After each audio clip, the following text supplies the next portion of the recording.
Okay, so you want to buy an RV park. Find a stretch of land near a highway exit, pour some concrete pads, run in electricity and water, and watch people pay you every single night to park a vehicle they already own. It sounds like the cleanest business model in America. No inventory, no employees standing around all day. Just dirt, hookups, and a steady stream of travelers. Here's the problem. That mental picture is almost completely wrong, and the gap between what this business looks like from a highway billboard and what it actually is on a balance sheet is enormous. An RV park is not a real estate investment. It is a hospitality business wearing a real estate costume. Every night a campsite sits empty is not a delayed sale. It's a sale that vanished forever. A hotel understands this instinctively. Most first-time RV park buyers don't, and that single misunderstanding is why so many of them lose money in their first 3 years of ownership. So let's actually walk through the numbers, because the real economics of this business are far stranger, far more seasonal, and far more fragile than the YouTube thumbnails suggest. Start with what beginners get wrong first. Most people shopping for an RV park compare properties by acreage. How many acres, how many trees, how much river frontage? Professionals in this industry almost never think that way. They think in terms of traffic. A gorgeous 40-acre property tucked down a back road with no highway access can lose money for a decade. Meanwhile, a plain, unglamorous property with 200 sites sitting a few minutes from a national park entrance or an interstate off-ramp can print cash for its owner year after year.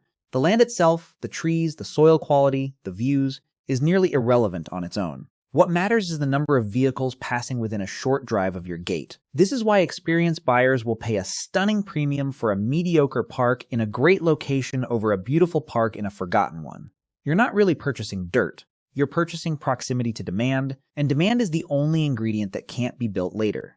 Now here's a question that trips up almost everyone who hasn't run the numbers. If location matters this much, and demand for camping keeps climbing, why doesn't someone just build 100 new parks near every popular exit and flood the market? Because building one is brutally difficult. Getting a new RV park approved is one of the more political processes in American land use. Local zoning boards frequently reject applications outright. Neighboring homeowners show up to town meetings to fight it. Running municipal water, sewer, and heavy-duty electrical service out to a rural parcel can cost hundreds of thousands of dollars before a single guest ever checks in. Environmental review alone can stretch the timeline past 2 full years, and that's before construction on roads, hookups, and buildings even begins. A developer chasing a fast return on capital will almost always find an easier, faster-moving project elsewhere, which is exactly why so little new supply enters this market even during periods of soaring demand. The result is a country where recreational vehicle ownership has grown enormously over the past 2 decades, while the supply of privately owned parks and campgrounds has barely kept pace. Industry counts put the number of privately owned RV parks and campgrounds in the United States at somewhere around 13,000 to 15,000 properties, and that number is only inching upward by roughly 1 to 2% a year. Scarcity like that is a gift to existing owners. It's also exactly why acquisition prices for well-located parks have climbed so aggressively over the last several years. If you're finding this breakdown useful, this would be a great moment to hit subscribe, like the video, and share it with someone who's actually looked into buying one of these properties. There's a demographic shift worth understanding here too, because it explains why demand for these scarce sites keeps climbing instead of leveling off.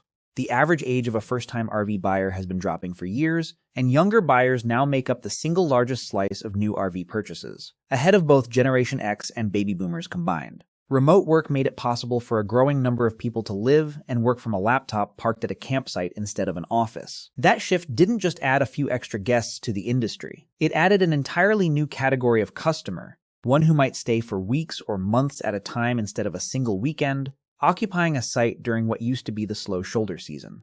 Owners who noticed this trend early restructured their pricing and their site mix to capture it, adding stronger internet infrastructure and longer stay discount tiers, while owners who ignored it kept marketing exclusively to weekend campers and left real money on the table. Now let's get into what it costs to actually get in the door, because the entry price is where most people's naive math starts falling apart. Development and acquisition costs in this business are usually measured on a per-site basis, and the range is wide. A bare-bones rural campground with gravel pads and basic hookups can run somewhere around $15,000 per site to build out. A polished destination resort with a pool, a clubhouse, paved roads, and premium pull-through sites can exceed $50,000 per site. Multiply that by 100 sites, and you're looking at anywhere from $1.5 million on the cheap end to $5 million or more for something upscale. And that's before a single guest has ever paid you a dime. Buying an existing, already operating park changes the math slightly, but not as much as people hope. Cap rates on RV park sales nationally tend to average somewhere close to 9 or 10%, with a typical range of about 8 to 12% depending on location, quality, and how stabilized the income already is. A lower cap rate generally signals a premium coastal property with steady, predictable occupancy. A higher cap rate usually signals more risk, more seasonality, and more work required to fix the operation after closing. Here's the part almost nobody warns first-time buyers about. The purchase price is just the entry fee. Layered underneath it are permitting costs, wastewater and septic engineering studies, fire department approvals, ADA compliance upgrades, and in many states, an entirely separate licensing process just to legally operate as a campground. None of that shows up in the glossy listing photos. All of it shows up in the first year's expense sheet. Once you actually own the property, the real test begins, and it's not the purchase price. It's occupancy. An RV park does not need every site full every night to be profitable. In fact, most healthy, well-run parks operate at an average annual occupancy of somewhere around 60 to 70%, and that's considered a strong, sustainable number for the industry. During peak summer weekends in a popular destination, that same park might sit at nearly full capacity. During a rainy Tuesday in February, it might be sitting closer to 20 or 30%. Let's run the math the way an owner actually has to run it. Say you own 120 sites with an average nightly rate of around $70. If you multiply that rate by every site every night of the year, you get an eye-popping theoretical revenue figure. Nobody ever actually collects that number. Once you apply a realistic blended occupancy of around 65% across the full calendar, factoring in slow winter months, shoulder seasons, and the occasional stretch of bad weather that keeps travelers off the road, your real annual revenue per site typically lands somewhere between $10,000 and $15,000.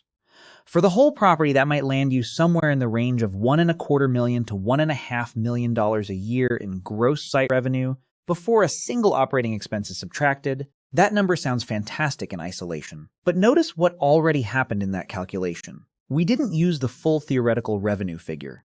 We quietly cut it down by roughly a third the moment we applied a realistic occupancy assumption. That single adjustment, seemingly small on paper, is the difference between a park that looks like a gold mine in a listing brochure and one that actually behaves like a gold mine once you own it. Buyers who skip this step and simply multiply the nightly rate by every site and every day of the year are the same buyers who end up shocked, 6 months in, that their bank account doesn't match their spreadsheet. Now here's where the trap door opens. Fixed costs in this business don't care whether your sites are full or empty. Payroll for front desk staff, groundskeepers, and maintenance workers keeps running whether you have 10 guests or 110. Property insurance premiums, especially in areas exposed to flooding, wildfire, or hurricanes, keep accruing every single month. Property taxes keep accruing. Loan payments on whatever debt you used to buy or build the park keep accruing. Every empty site is not a cost you avoid. It's a cost you're still paying for, minus the revenue that would have offset it. And there's one operating cost that catches almost every new owner completely off guard, and that's electricity. Apartment buildings don't deal with this problem the way RV parks do. A modern motorhome can draw enormous amounts of power running air conditioning units, charging house batteries, and running appliances simultaneously. Older parks built decades ago were wired for a totally different era of camping. Back when a small trailer with a single air conditioner was considered heavy duty. Bringing an older park's electrical infrastructure up to modern 50-amp standards across an entire property can easily run into the hundreds of thousands of dollars. Buyers who skip a proper electrical inspection before closing sometimes discover this the hard way, usually during the first heat wave after they take ownership, when half the park trips a breaker at the exact same time. Think about what that actually means operationally. It's not a one-time embarrassment you fix and forget. A breaker failure during a holiday weekend, when every site is full and every guest expects functioning air conditioning, is the kind of event that generates a wave of one-star reviews within hours. Those reviews then follow the property for years, quietly suppressing bookings long after the electrical panel has been repaired. A physical failure and a reputational failure happen at the same moment, and only one of them, unfortunately, shows up on an insurance claim. Maintenance never really stops either. Roads crack under vehicle weight and need resurfacing. Septic and sewer lines clog and need to be jetted or replaced. Water systems develop leaks that can waste thousands of gallons before anyone notices. Bathhouses need constant cleaning and eventually full renovation. Unlike a plot of vacant land sitting quietly and appreciating, Every acre of an active RV park is constantly consuming labor and capital just to stay functional. Owners who don't budget for this in advance tend to discover it the expensive way, usually right when cash flow is already tight. So where does the real profit actually come from, if campsite fees alone barely cover the fixed costs? This is the part that surprises most outsiders the most. In a lot of successful parks, the campsite rental itself is closer to a break-even foot traffic generator than the primary profit engine. The real margin often comes from everything sold around the campsite. Camp stores selling ice, firewood, and snacks, coin laundry, propane refills, golf cart and kayak rentals, premium waterfront or pull-through sites that command a significant markup over standard back-in spots, cabin rentals and glamping units that can charge several times what a bare RV site earns per night. With dramatically lower wear and tear on the property, a campsite fee gets a guest through the gate. Everything they spend after that is where an owner actually builds wealth. Think about a family that pulls in for a 4-night stay over a long weekend. The site fee itself might land somewhere around $300 total for the stay. That same family will often buy firewood on the first night, ice every morning, a round of ice cream from the camp store for the kids, a couple of loads of laundry before they head home, and maybe an afternoon golf cart rental to explore the property. By the time they check out, their total spending at the park can easily run 40 or 50% higher than the site fee alone. Multiply that pattern across 100 sites, running at a healthy occupancy for an entire season, and ancillary spending stops being a rounding error. It becomes one of the largest single line items on the park's income statement, and unlike the site fee itself, most of it carries a considerably fatter margin because the underlying cost of a bag of ice or a bundle of firewood is a fraction of what it sells for at the camp store register. Premium sites work the same way from a different angle. A standard back-in gravel pad might rent for the base nightly rate, while a pull-through site with a water view, extra concrete pad space, and a fire ring can command a markup of 20 to 30% over that same base rate, for essentially the same underlying cost to the owner. Smart operators learn to grade their sites the way a hotel grades its rooms, charging noticeably more for the ones guests actually fight over booking first. There's also a quieter strategic decision every owner eventually has to make, and it's the balance between short-term guests and long-term monthly renters. Monthly tenants are wonderful for stability. They reduce vacancy, cut down on cleaning and turnover costs, and create predictable cash flow every 30 days without much marketing effort.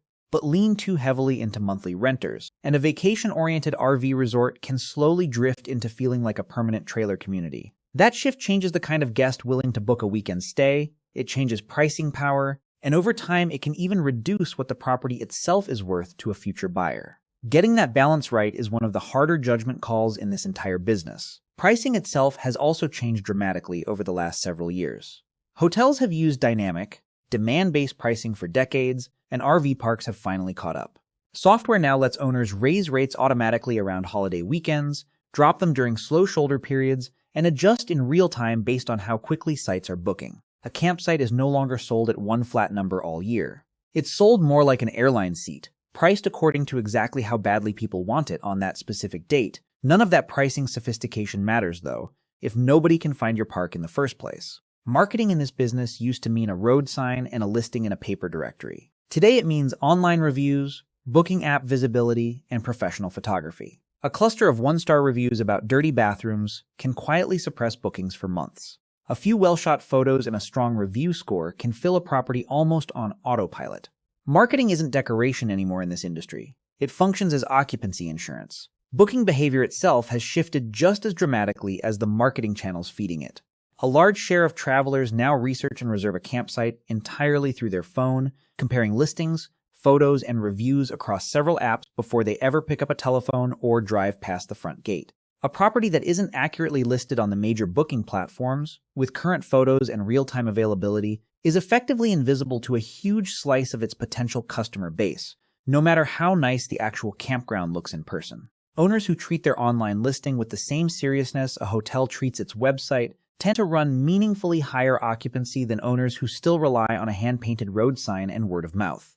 Wi-Fi deserves a special mention here because it has quietly become one of the most decisive amenities in the entire industry.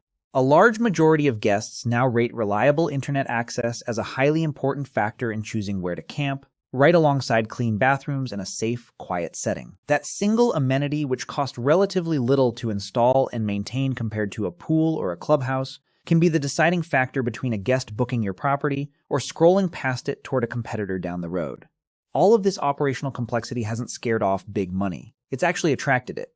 For most of the last century, RV parks were overwhelmingly family-run businesses, passed down or sold quietly between local owners. That has shifted noticeably. Publicly traded real estate investment trusts have moved aggressively into this space. Sun Communities, listed on the New York Stock Exchange, has grown into one of the largest owners of manufactured housing and RV resort properties in the country, with a portfolio that now spans several hundred communities and well over 150,000 developed sites across the United States, Canada, and the United Kingdom. Its main publicly traded rival, Equity Lifestyle Properties, has built a similar strategy around the same asset class. Watch how these larger players actually behave, and you start to see the underlying logic of the entire industry. They aren't chasing single standalone campgrounds. They're assembling large regional clusters of properties, so a guest who enjoys one resort in one state can be funneled through a shared loyalty program and a shared booking platform toward a sister property a few states away during their next trip.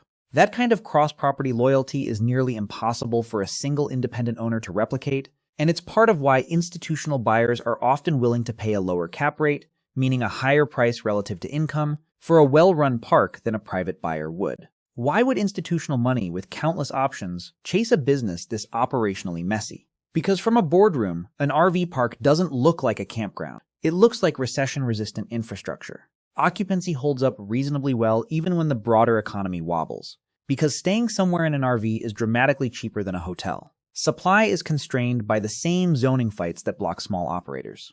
And because monthly and seasonal renters lock in recurring income, cash flow tends to be steadier than a typical hotel's. Steady does not mean risk-free, and this is the part every optimistic buyer needs to sit with before writing a check. Insurance costs in wildfire and hurricane-exposed regions have climbed sharply in recent years, and in some coastal and forested markets, carriers have simply stopped writing new policies altogether, forcing owners into far more expensive surplus lines coverage. A single bad wildfire season can force an evacuation that empties a property during its highest earning weeks of the year.